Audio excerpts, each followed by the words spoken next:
Welcome to The Awakening. Black Women United. I am your host, Sherry Danny. Subscribe, like, share, comment, and hit the notification bell so you know every time I upload a new video.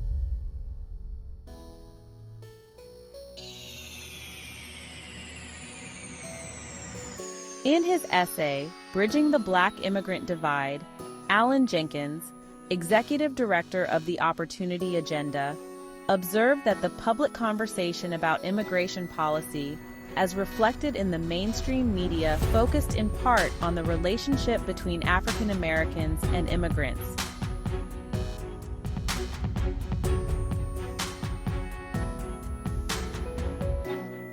In order to gain a better understanding of how this conversation was unfolding in the African American press and how that coverage might be influencing African American public opinion, we conducted a media scan of 11 major Black newspapers nationwide and looked closely at relevant public opinion research.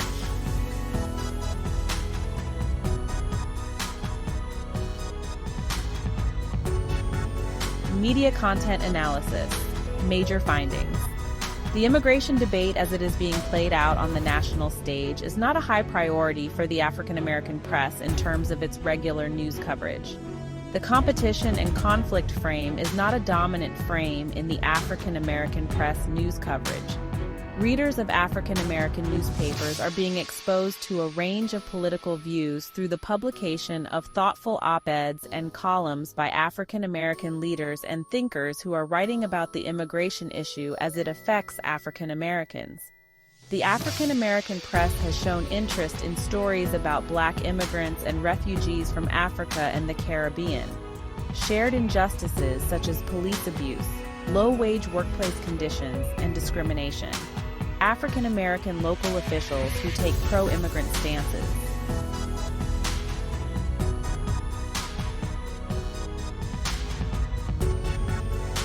Public opinion analysis. Major findings. African Americans are more supportive of immigrant rights than whites when it comes to issues of discrimination, unfairness, and injustice. African Americans are more fearful than whites of negative economic effects of immigration, both on the country as a whole and on their own job opportunities. Longitudinal research suggests that African American public opinion is shifting in the direction of more negative attitudes and beliefs about immigration and immigrants. Recommendations. Generate and submit op-eds from respected African American thinkers and leaders that respond to the African American public's fears and promote the shared heritage common struggle frame. Look for and pitch stories that show concretely how unity between immigrants and African Americans can lift all boats. Use the African American press as a springboard for access to Black websites and radio and TV shows.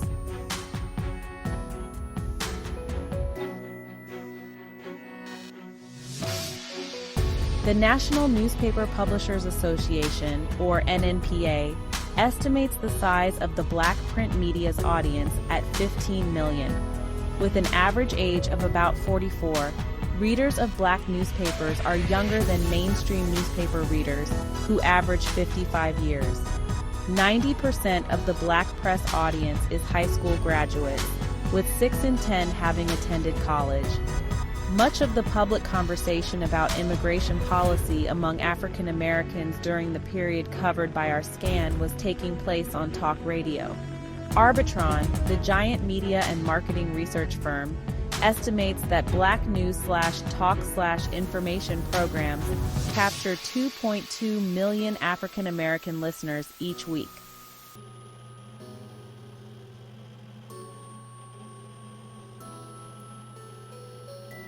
No study has been published on the role of Black talk show hosts in the immigration debate, but according to Greg Johnson, marketing director of KJLH, a leading Black radio station in Los Angeles, it's definitely one of the hottest topics on talk radio I've ever seen. Johnson reported that after the mass demonstrations in May of 2006, the majority of callers to KJLH favored more conservative enforcement solutions to immigration, but said the station was getting callers on all sides. Some are adamant to get them, immigrants, out. Others say, let's work with them. And others say, let's figure out how to regulate it.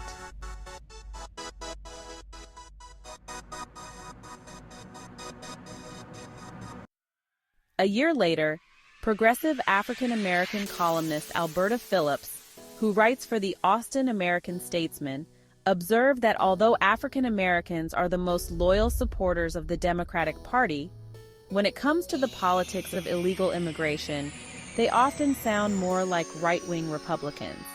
The sentiment is strong and mostly one-sided. Illegal immigrants should not be rewarded for breaking our laws. And by any means necessary, including fences, the government must police and secure the border.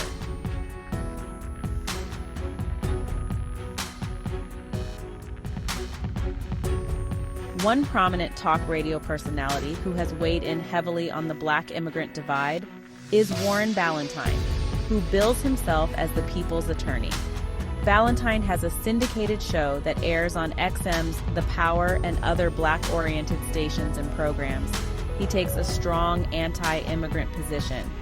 Appearing on CNN's Lou Dobbs Tonight in the midst of the Senate debate, Ballentine said, "My audience is very upset about this illegal immigration because it's destroying the middle class. They're taking construction jobs, they're taking trucking jobs."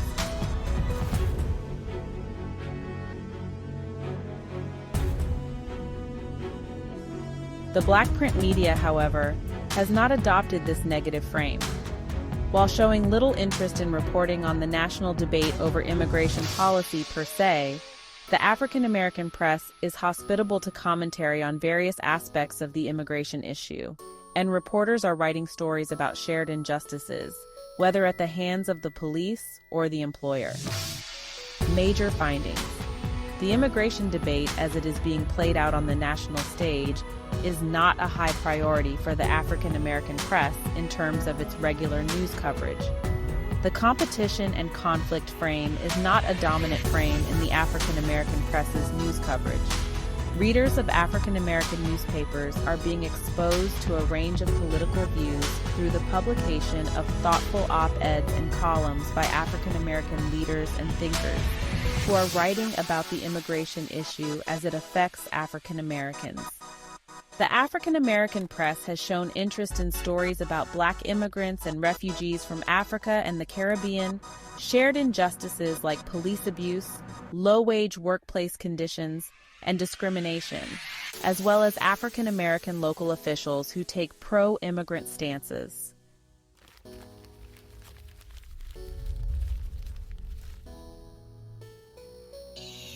We selected 11 African American news outlets based on circulation numbers and geographic distribution: Chicago Defender, Atlanta Inquirer, Washington Afro-American, Philadelphia Tribune, Amsterdam News, Louisiana Sentinel, Call and Post in Columbus, Ohio, Bay State Banner in Boston, Massachusetts, Michigan Citizen, Miami Times, and Tri-State Defender in Memphis, Tennessee. Using the search terms immigrant or immigration, we used a random sequence generator to cull 15% of the articles returned to yield about 50 usable articles. The final number of usable articles included in the scan came to 43.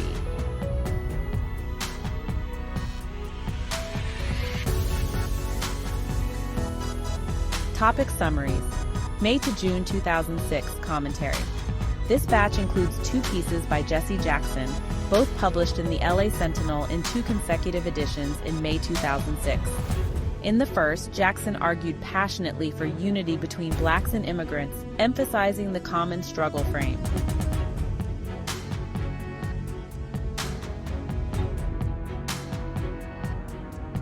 The LA-based columnist Earl Ofari Hutchinson also had 2 pieces during this time frame, both in the Chicago Defender. Hutchinson's columns focused on the political realities of immigration reform and only indirectly commented on the Black immigrant divide. Calling President Bush's proposal a humane, balanced immigration reform law, he predicts that Republican lawmakers will pass it for purely political reasons, to win the Latino vote.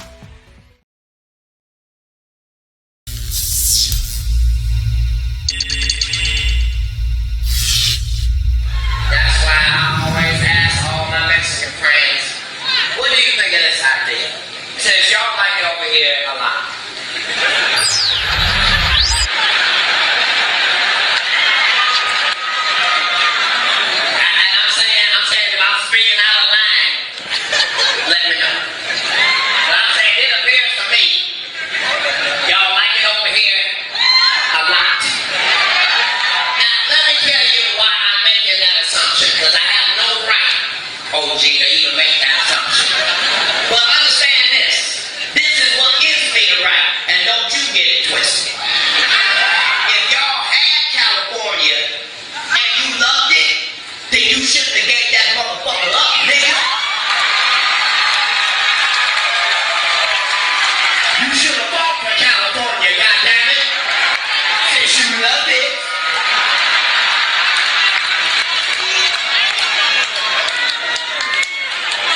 Don't matter, sir. This whole stage is a circle. I'll be right back to you.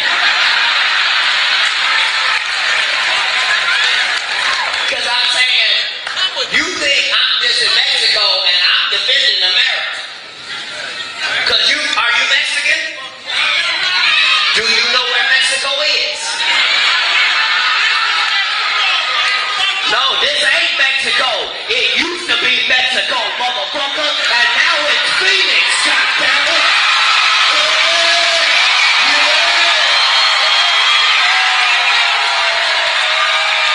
USA, USA, USA, USA, USA.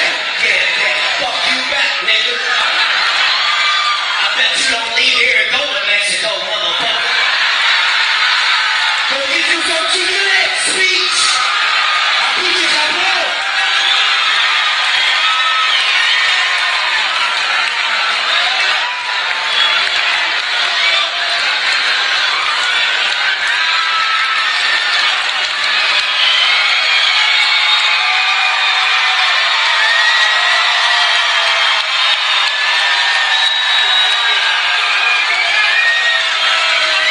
No, nigga, do you know where you at, nigga? USA! USA! USA! I don't give a fuck! No, nigga, this is my hood, nigga.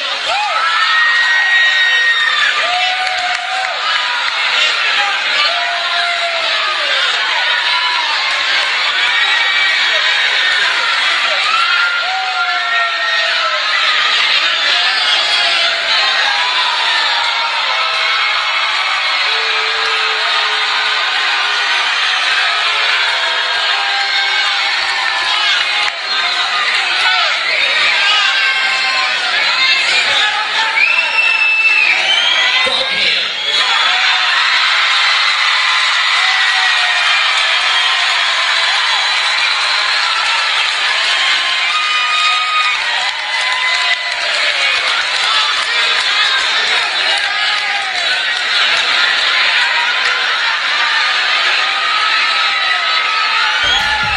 In his second column, Hutchinson argued that bigger and stronger border fences and more agents have not stopped thousands of desperate foreign workers from south of the border from getting in, nor have a few showy raids by Homeland Security and INS done much to stop the flow.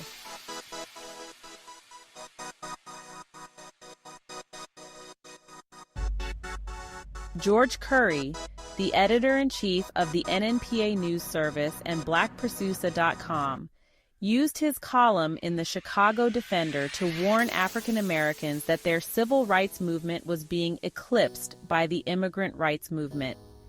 Comparing the huge turnout for Latino street demonstrations in more than 75 cities on April 10th with the small turnout of African Americans marching on the same day in New Orleans to protect the voting rights of displaced residents, he wrote,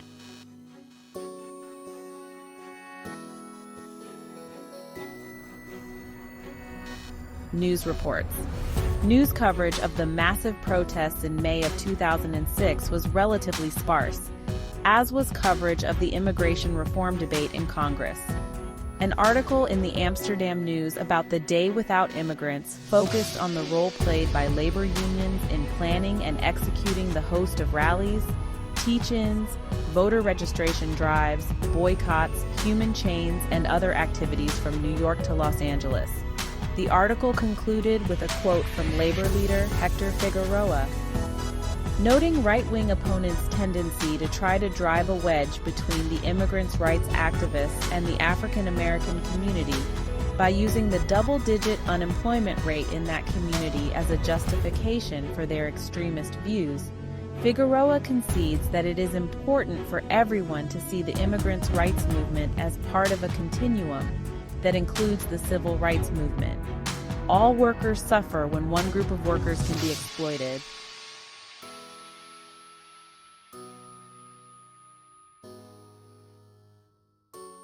Bush proposal. Two papers published articles that treated the president's reform proposal with favor. In the Call and Post, reporter Ike Megbatogu wrote, President Bush gave a compelling speech to the nation on immigration reform Monday. He spoke forcefully and eloquently. Above all, he did not cave in to pressure. Good to have you here with us. Good morning, TJ. How are you? I am doing all right. Now, we got to start with something. We have been reporting, and it has been attributed to you, a statement out there that you allegedly issued through your publicist apologizing for that routine. But you and I were just talking here in the commercial break. You said that's not really your statement. So tell me what the deal is. Well, we kind of have to start. I hope that everybody saw what I just saw. If a person starts their heckling with F America, then that gives me the right to defend my country. I couldn't be anti-Mexican. My Mexican fan base is largely responsible for me even existing. So between them and the black community, it's really all I have. But I don't think I need to apologize for being pro-American. The guy said that all of this is still Mexico, and I was just giving him geography. This is America, greatest country in the world. So. Well, help us understand. So, do you not apologize for anything? We show like a 50-second clip there. It's like 7 or 8 minutes. Go ahead. I apologize for the fact that the word anti-Mexican is being said to a black guy in America. But you don't apologize for what you said in that studio, that stand-up. I'm not allowed to. As a stand-up, the only thing that I sell is uncensored thought. So I'm only selling them the way I think, uncensored. So I'm not allowed to then come back the next day and apologize. That's for the Tracy Morgans of the world. I meant what I said, and I said what I meant. I'm apologizing if somebody thought I was trying to be anti-Mexican. Mexicans are my friends. So Kat, why is it somebody is allowed to put out a statement apologizing on your behalf then? Sir, they put out a DVD called Cat Williams' 9 Lives while I was in jail without my permission. A lot of stuff has been happening to a lot of black celebrities in the world. We just deal with it, thank Jesus, and keep on going, sir. Now, I guess it's clear to say, you gave me a little bit of what he was saying, but he kept going on and on, this heckler. Now, what was it? You said he said, F America. That certainly set you off. But go ahead. We were in Phoenix. So this is a heavily Mexican-American crowd. I gave $5,000 out to a Mexican-American serviceman at this same show. It was nothing like that the night of the show. This happened 19 days ago. It's just happening in the news yesterday because it's my birthday. Well, help me understand that. What was it? Because it's clear that you were visibly upset. And you said you're a proud American, you defended this country. So is that essentially was? He was clearly out of line in your opinion, but he really got you hot. I was offended because he was making a statement that we're not allowed to make in this country. In this country, you have to pledge allegiance to America first and your country of origin second.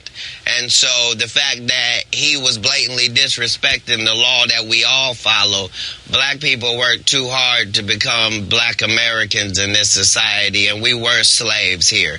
And we did a lot of... Some in his party calling for jettisoning his controversial temporary guest worker proposal to appease his conservative minions and begin to reconnect with his disenchanted political base. The Amsterdam News Caribbean Update section carried an article quoting Rickford Burke, head of the Caribbean Guyana Institute for Democracy. The president has set the tone for this debate, which is quite civil and humane.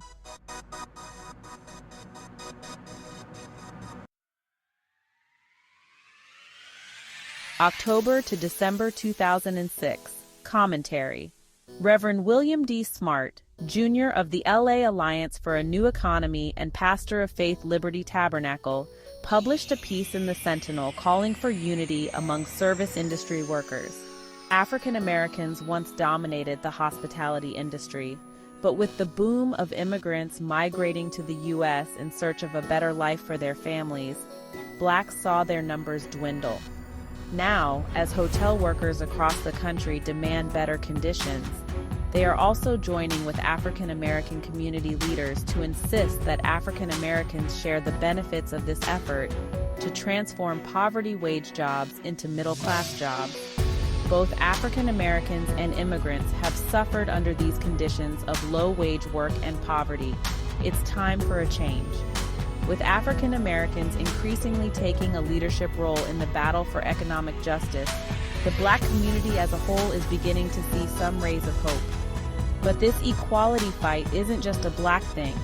It is something that unites all those seeking the betterment of our communities and this country.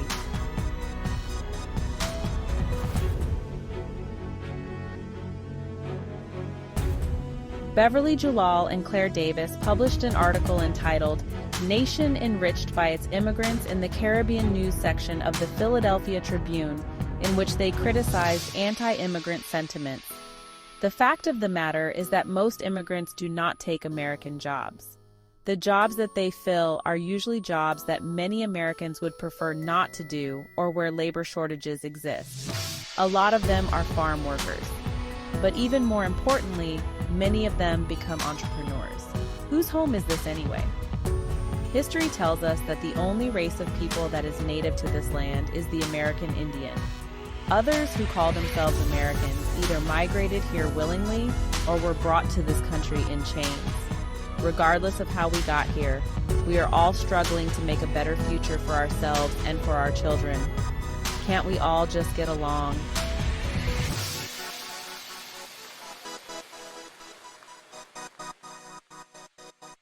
In his op-ed Gangs and Street Power, The Facts and Faces of Gangs, published in the LA Sentinel, writer and filmmaker Darryl James attacked the misperception that African Americans either started gangs or that they are the majority of gang members in the nation. Citing U.S. Department of Justice statistics, he pointed out that 47% of gang members were Hispanic compared to 31% African American. And a huge percentage of Hispanic gangs are illegal aliens. Is this a statement to somehow indict Hispanics or illegal immigrants? No, but it is a statement to stop the wholesale indictment of young Black men, who are more frequently targeted and misidentified as gang members than any other ethnic group in the nation.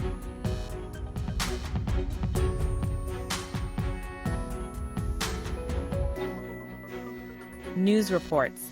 Caribbean focus. Two of the newspapers have sections devoted to the Caribbean, the Amsterdam News and the Philadelphia Tribune. This batch of articles contained two pieces from the Tribune about that part of the world.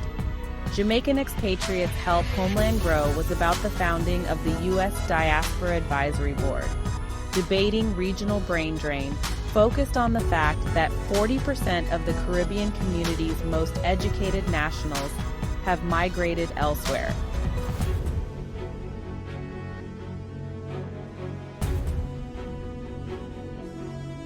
Labor focus. Two articles in the Amsterdam News reported on labor struggles. Rights group Sues UCC reported on a lawsuit filed by the Southern Poverty Law Center on behalf of Latino workers in Georgia who were victims of a raid by federal agents. The series of raids across several towns in at least 3 counties lasted several weeks. They were ostensibly intended to locate undocumented immigrants who work in a poultry plant. Hundreds of residents were traumatized by the raids. The second article had a common struggle theme. The 5,500 Black and Latino workers who slave away in the world's largest hog slaughterhouse have won a major victory. In a description of a 2-day walkout at Smithfield Packing, the story pointed out, Smithfield workers have long voiced outrage over harsh working conditions that included brutally fast production lines, crippling injuries, and a climate that pitted Black workers against newly arrived low-wage Latino immigrants.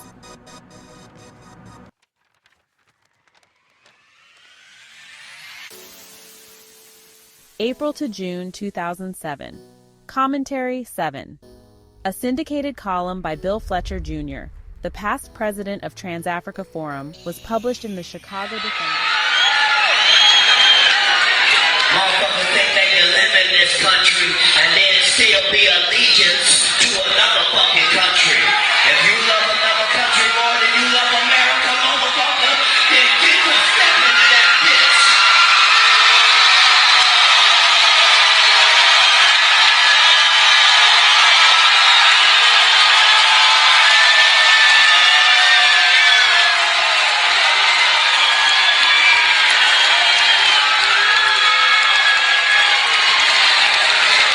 Do you remember when white people used to say, go back to Africa, and we had to tell them we don't want to? So if you love Mexico, bitch, get the fuck over there.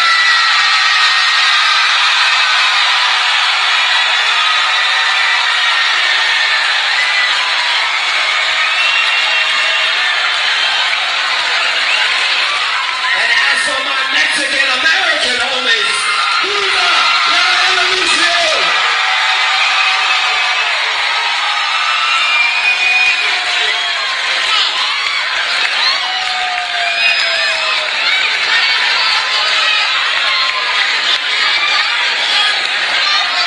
Oh, say, can you see by the dawn's early light what's so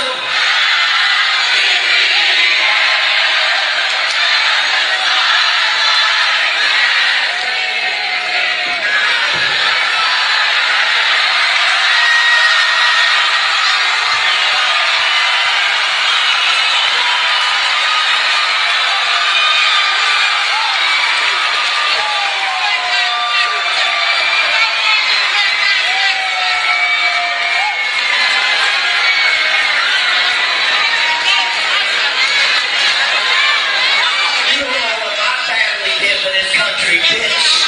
You ain't did shit, nigga. Fuck, we were slaves, bitch.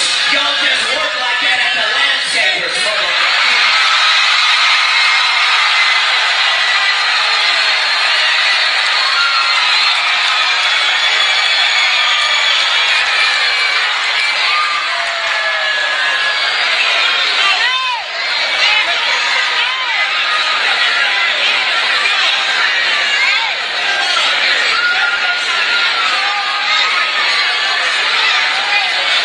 The only motherfucker that could be, the only person I'm scared of is Manny Pacquiao, bitch.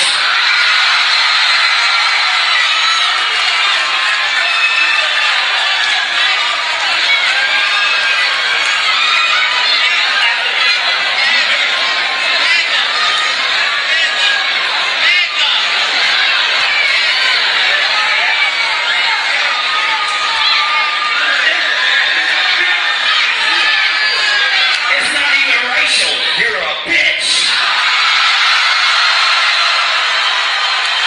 I don't give a fuck what race that is. That's a pussy.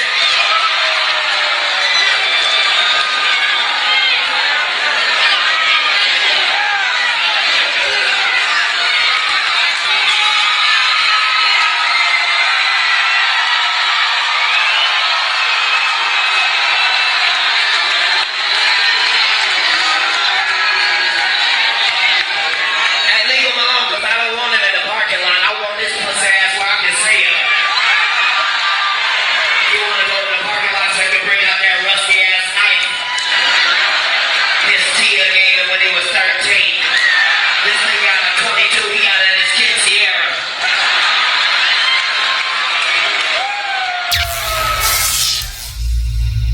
Chicago Defender and the Miami Times. Immigration Broadening the Reparations Debate gives an anti-imperialist analysis of migration from the global south to Western industrialized countries and stresses the communality between the descendants of African slaves and the victims of gunboat diplomacy in Latin America. We, African Americans who support reparations for African Americans as a result of slavery and Jim Crow segregation, argue that central to this demand is the recognition that a fundamental wrong was done to us, and that the damage has never been fully or even significantly repaired. The same question, albeit with different facts, applies when we are thinking about people coming from the Global South to the USA.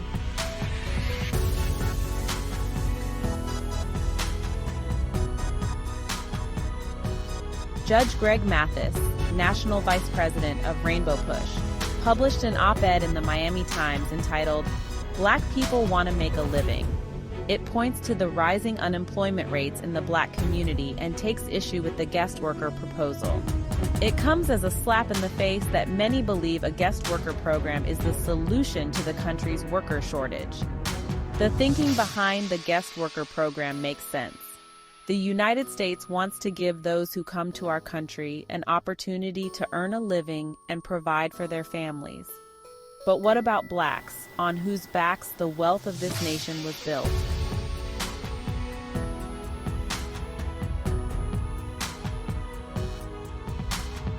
The immigration divide here, and we did a lot of free work. Whatever they did was in another country, and we certainly applaud their history, but don't come here talking to sons of slaves about that. And if there's something anti-Mexican about what I said, then I apologize for the anti-Mexicanness of it. I was talking to one individual. I guess that's part of it, that or at least one line in there that did get some people probably upset more so than others, because a lot of people familiar with your comedy. I am as well. I didn't hear a whole lot that was, a departure from some of the other stuff I've heard you say in routines before, but you did say we were slaves. Speaking of Black people, y'all just work like that at the landscaper. Even that statement, right. You don't apologize for that one either? You think that one got too close to going over the line? I can't apologize for it, even if it was close to the line, because at the end of the day, I wasn't there to make racial conversation. I was there to tell a joke. The joke was, if Mexicans love America, could they give Black people Mexico? That was the entire joke, because we'd love it and it's real close. We couldn't go back to Africa because of the flies.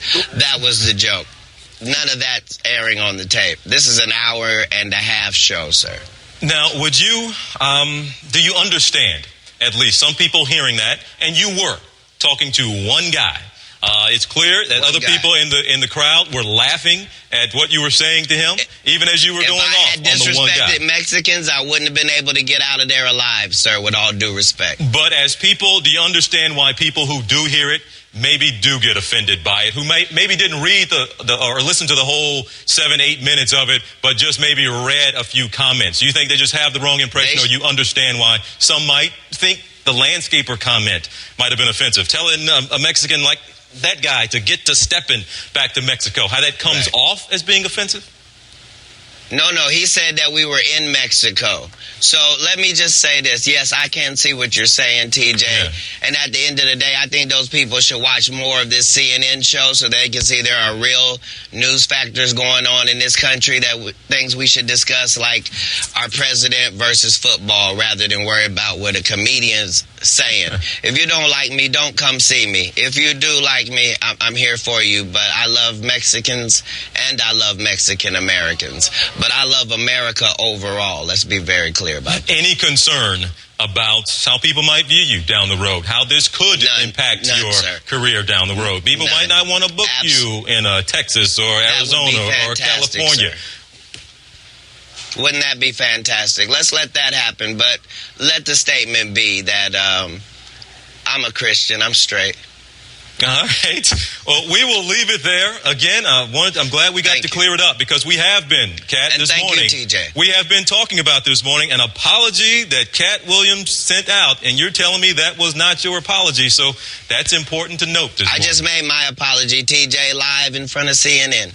Kat, good to see you. But if you enjoy California, we'll talk to you again soon back here in Atlanta. Absolutely. By Lee H. Walker, president of the New Coalition for Economic and Social Change, was published by the Chicago Defender. In it, the author confronted the Black immigrant divide directly.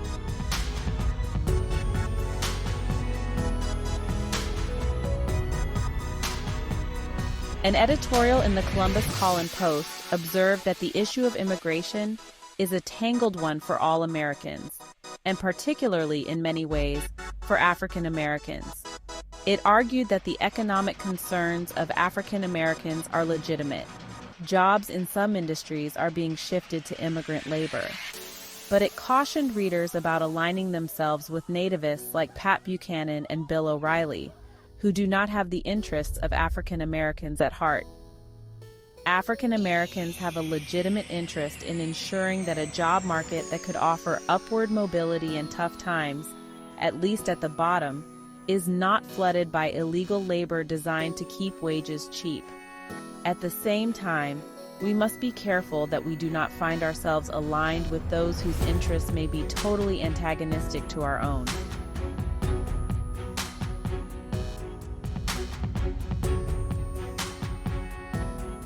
Marc Morial, president of the National Urban League, published an op-ed in the Chicago Defender following the demise of the Grand Bargain, titled, "Failure of U.S. Senate to Pass Immigration Compromise is Blessing in Disguise." Morial argued that if passed, the legislation would have undermined labor protections for all workers and would have exacted a great toll on an already frayed social safety net. He explained that the Urban League's greatest concern revolved around the temporary worker provision, which would produce a new class of exploited workers, and argued that Native American workers should have the first right to jobs employers are seeking temporary visas for. This is The Awakening, Black Women United. I am your host, Sherry Danny. Subscribe, like, share, comment, and hit the notification bell so you know every time I upload a new video.